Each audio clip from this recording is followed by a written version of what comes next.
Hey everybody, welcome to another video, and as I promised, this is the part 2 of the X-31 Shockwave drone from Home Depot. And the reason I'm doing this video is because the first video was indoors.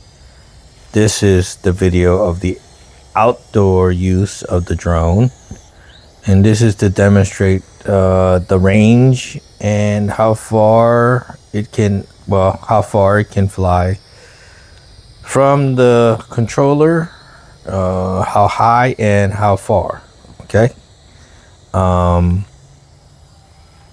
there you go, right there. That's about it right there. That's about the most effective range for height.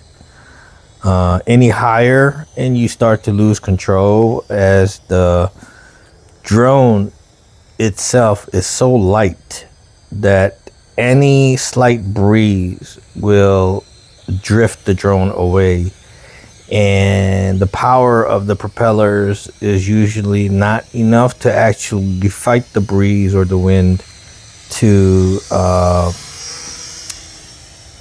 come back. So you have to kind of be careful. On a breezy, windy day, you are going to lose the drone. If you fly it up high, it's going to fly away from you. So you have to immediately try to get it to come down, which is even harder to do when the wind is blowing it away. So on a nice, clear, still day, you should have very little problems controlling the drone. But on this day, it was not breezy, it was not windy, but there was still enough movement in the air for the drone to be slightly difficult to control.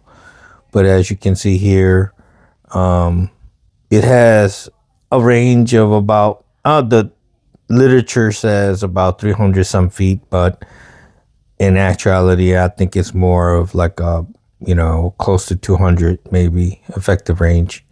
And here you can see the quality of the drone's video outdoors. Indoors, you need a lot of light. It has to be a very, very bright room for you to get a somewhat clear picture. But as you can see, the resolution of this camera on the drone is not very good at all. This was a cloudy day, but overall you can still make out what the drone is videoing. So although it's not a good image and it's not a good camera, it's enough to give you somewhat of at least documentation of what you are looking at.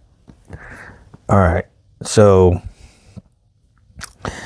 this is a great first timers drone. People who never flown drones before, this is a great way to learn. This is a great way to practice. You're not taking a risk of damaging or destroying an expensive drone.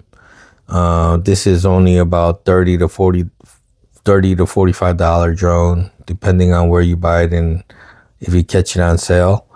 But this one here was gotten from Home Depot. I highly recommend it if you want one. If you want one, a little toy to play with and have fun with, this was really a lot of fun to play with. I strongly recommend that you run out to Home Depot and get you one. It's cheap, so it's fun to play with. And although it feels a little fragile and kind of flimsy, I have crashed it. I have bumped it into things, and surprisingly, it held up. So, yeah. Here's my neighborhood.